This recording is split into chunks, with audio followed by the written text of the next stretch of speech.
Olá! Hoje a gente vai falar um pouco sobre Design Systems, mas eu não vou te contar quais são as vantagens de você ter um, quais são as vantagens, ou para que serve um Design System, etc. Eu vou te contar um pouco da nossa experiência criando o Circuit, que é o Design System da empresa que eu atuo hoje, né? E um pouco quais foram esses aprendizados que a gente teve no caminho. Primeiramente, prazer. Eu sou o Herbert, sou software engineer há mais ou menos uns 12 anos. Sobre mim, eu sou obviamente viciado em JavaScript, estou amando conhecer um pouco de Rust, Star Wars sempre foi uma paixão, mas minhas paixões de verdade sempre foram meus cachorros, como vocês podem ver, eles estão ilustrando aqui esse slide sobre mim, e a minha namorada, né? Mas ainda no round de introduções eu quero contar um pouco sobre essa MAP, né? A gente é uma fintech europeia fundada mais ou menos em 2012 com um propósito muito simples, ser uma marca de aceitação de cartões mundial. A gente surgiu com essa ideia de facilitar, porque as pessoas tinham muito medo de bancos, de juros abusivos, de como parcelar essas coisas, era bem confuso, né? Então essa MAP surgiu com essa ideia de realmente ajudar esse pequeno empreendedor e facilitar ele ter aceitação de cartão.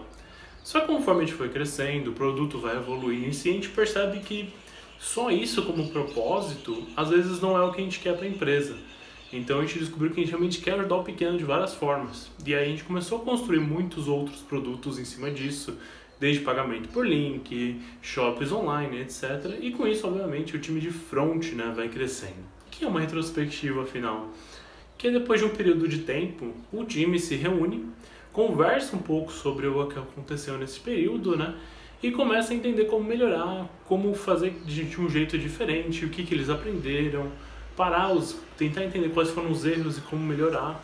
Então, mas antes de você entrar numa retrospectiva, a gente tenta sempre relembrar da primeira norma das retrospectivas, né, do Dormy Kurt, que ele fala que, independente do que a gente descobriu, a gente entende e realmente acredita que todo mundo fez o melhor trabalho que poderiam, dado o que era conhecido na época, suas habilidades, competências e os recursos disponíveis, bem como a situação em questão. Eu posso resumir como realmente acreditar no melhor das pessoas quando a gente começa a falar de retrospectiva, de rever o que aconteceu, né? E aí surge o Circuit. O Circuit, ele é um design system, né? O design system da SAMAP. A gente começou a trabalhar com ele em 2018, começamos a criar esse design system, mas aí você fala, tá, mas o que é um design system afinal, né?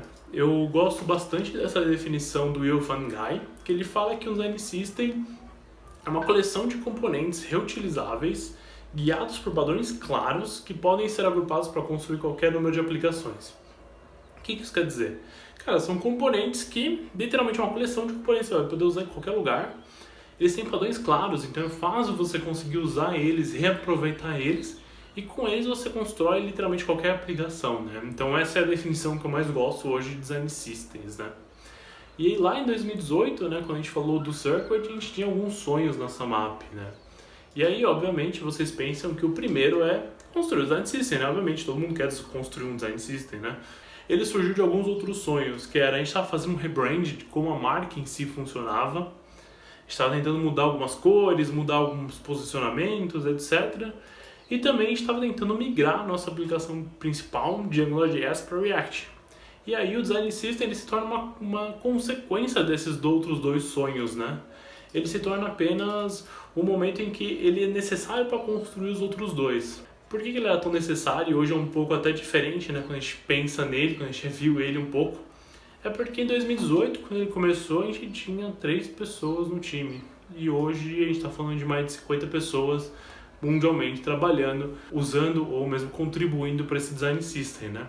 Porque eu falei que essa MAP é uma empresa que cresce rápido, então a gente dobra a meta. E aí quando a gente atinge a meta, a gente dobra de novo, porque é assim que a gente funciona. É uma empresa de crescimento super rápido. E o Circuit, por si só, já era um projeto mega ambicioso, né? A gente tinha muita coisa para fazer ali, tinha muitas coisas que a gente estava fazendo, a gente estava migrando várias coisas de Angular para React e tal. Fazendo um merge na versão 1.0 do Circuit. Então a gente chegou na versão 1.0, a gente finalmente chegou nesse ponto e a gente foi evoluindo sempre, né? Mas tá, quais foram esses aprendizados então que vocês tiveram? O primeiro aprendizado é que literalmente criar esse design system é apenas o começo. Ele não é o que importa, ele não é o resultado final. Ele vai ser apenas o começo, eles vão ser apenas os componentes que vão criar os produtos que realmente importam. Então você tem que entender que criar ele não é o final do momento, ele é apenas o começo, ele é apenas o começo de algo que está crescendo. Então aqui eu tenho vários produtos que nasceram a partir desse design system e que vão continuar crescendo com ele ou sem ele.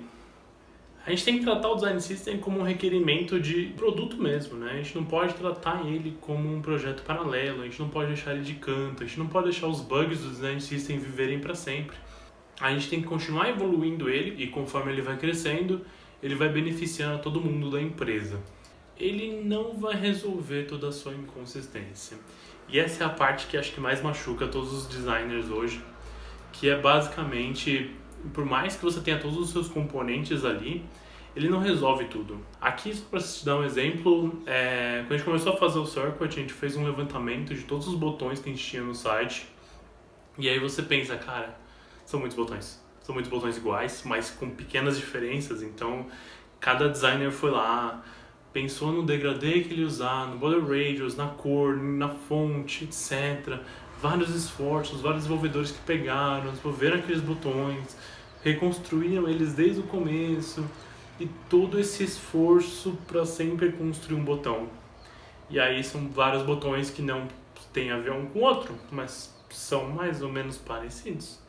E o Circuit pelo menos resolve esse tipo de inconsistência. Então a gente fala hoje de ter realmente os botões padronizados, suas fontes, tamanhos, estados. Mas claramente isso não é o final, esse não é o objetivo final. E aí no último hackathon que a gente teve na Samap, a gente fez um levantamento de todos os ícones, né, que a gente tinha no sistema. A gente falou, cara, tem ícone pra caramba de diversos jeitos. E a gente fica, meu Deus, de onde vieram tantos ícones, meu Deus. E a gente percebeu que obviamente o Circuit não estava tratando essa inconsistência. E às vezes talvez nem fosse para ele tratar.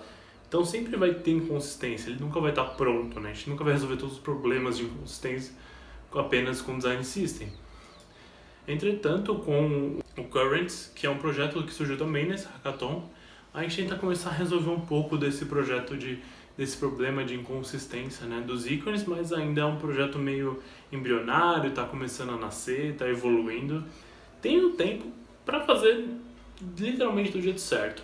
Tome um tempo para fazer isso do jeito certo. Por que eu digo isso?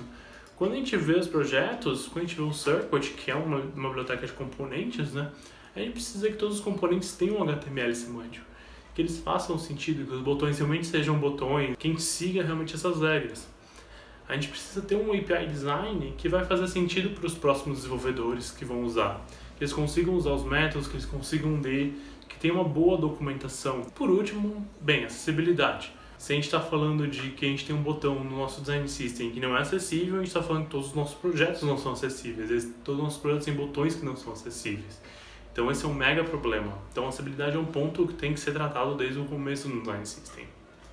Apresente para todos. Então, desde o começo, pega o design system e apresenta para os novos membros do seu time, né? Deixa eles conhecerem um pouco quais são os requisitos, como ele funciona, como é a documentação. Faça eles ajudarem um pouco até, encontrarem bugs, resolverem esses bugs, façam que eles participem desde o começo desse projeto. Não deixe que eles ficam perdidos ou sem entender direito como o design system funciona. E a iniciativa open source ela vai te fazer muito bem. Desde o começo, o Circuit ele foi um projeto pensado para ser open source, né? Então a gente colocou o código do Circuit como código aberto desde o começo, né? A gente imagina que as pessoas não vão usar o design system da Samap nos seus projetos pessoais, mas a ideia é que as pessoas consigam ver como a gente fez, como a gente resolveu alguns problemas e possam ter isso como um guia para os projetos delas, né? E aí a gente começa a ter um mindset um pouco diferente de open source dentro da Samap hoje. A gente tem uma guild de open source, são pessoas que realmente querem colocar mais projetos de open source lá dentro. A gente tem literalmente os nossos projetos, então a gente está tentando evoluir com isso, melhorando com esse ponto e literalmente devolvendo um pouco para a comunidade. A gente sempre está usando aqueles pacotes meio da NPM, de onde for que você use, etc. Que são pessoas que estão trabalhando com o mundo open source, estão devolvendo para o mundo, né, o conhecimento. E a gente quer também devolver um pouco desse conhecimento para a comunidade, depositar mais coisas que as pessoas podem usar, né. Vocês podem conhecer um pouco sobre isso no opensource.samap.com, lá tem alguns dos projetos que a gente fala. E a gente está tentando crescer um pouco. Ainda está bem modesto, mas quem sabe no futuro a gente consegue ter mais e mais coisa, né. A gente melhorou muito a colaboração entre design e devs. Por que isso? Quando a gente estava lá em 2018, 2000 e pouco, os times em si, eles eram silos separados, né? A gente tinha o time de back-end, o time de front, o time de mobile e o time de designers. Então eram times separados, a gente não trabalhava em squads, né? Então os times de design e dev, eles não se conversavam tanto, né? A gente foi começar a evoluir um pouco esse conhecimento conforme os times foram evoluindo. E o Circuit ele foi exatamente uma ponte para isso, né? Os times precisavam se conversar, os designers e os devs, para construir um produto que ambos iam usar. Então o Circuit foi essa ponte que ajudou os dois times a realmente melhorarem bastante.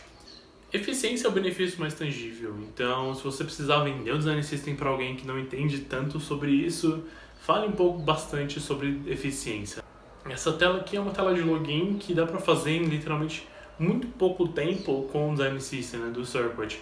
Foi uma tela que a gente fez, sei lá, 30 minutos só a tela em si. E aí todo o resto da tarefa em si a gente se preocupou com todas as particularidades de como o sistema ia funcionar. Como que o login vai funcionar, como é que as validações vão funcionar, etc, etc. E a gente não deve se preocupar tanto com os componentes, como eles são, etc. Porque isso já estava definido, isso a gente já tinha pronto, né? Então a gente só realmente se preocupou com a lógica.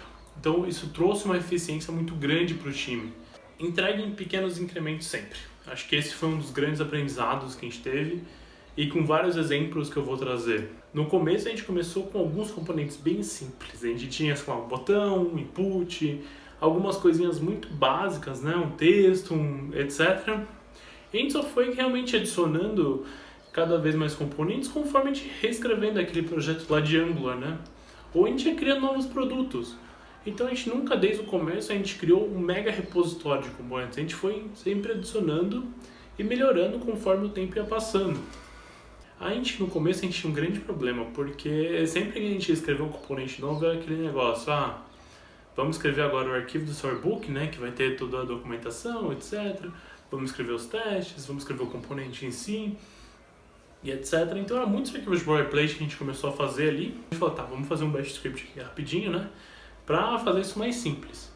E aí esse bash script ele se tornou literalmente uma ferramenta da SAMAP. Então hoje, além dela resolver esse problema de arquivos boilerplate, ela também tem todas as nossas configurações de lint, todas as nossas configurações de preader. Ela mantém tudo isso num único repositório. Então a gente tenta resolver esses problemas de inconsistência, de padrões de código, com essa ferramenta que surgiu como apenas um pequeno bash script para resolver um probleminha ali. A gente começou colocando o Circuit como uma dependência do GitHub, literalmente uma dependência do GitHub dentro do projeto. Então a gente nunca pensou num processo de build desde o começo. A gente fala, deixa o projeto principal buildar o Circuit em si, depois a gente vê como a gente faz. A gente só foi adicionar o build, a gente só foi deployar para NPM muito para frente.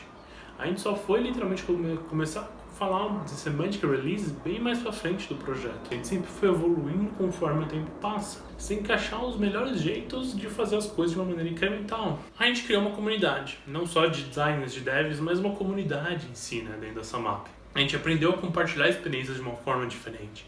A gente começou a ver ideias de outros pontos de vista, né? Hoje o time da SAMAP, especialmente, a gente está espalhado por, sei lá, cinco vários escritórios ao redor do mundo, com pessoas com ideias e pontos de vista diferentes, e a gente aprendeu a ver um pouco sobre isso. A gente teve empatia, entendemos o lado das outras pessoas, né? A gente evoluiu como designers e como desenvolvedores. E a gente criou um time. Então essa é uma foto de um sync global que a gente tem do time de front. Então vocês veem que são pessoas de vários lugares, aí são 5 bandeiras dos principais escritórios. Então a gente sempre foi um time muito mais disperso, bem pequeno, e de repente a gente está falando de um time bem grande que se conversa, que realmente é um time.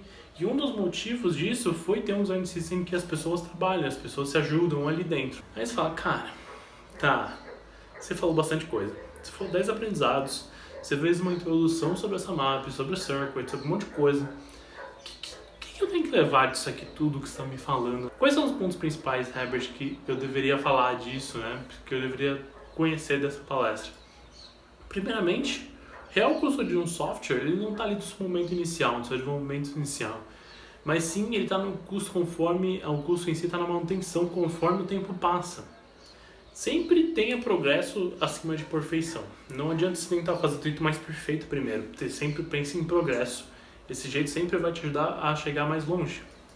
E por último, o Design System ele é sobre as pessoas. Então o sucesso delas que realmente é o sucesso do sistema.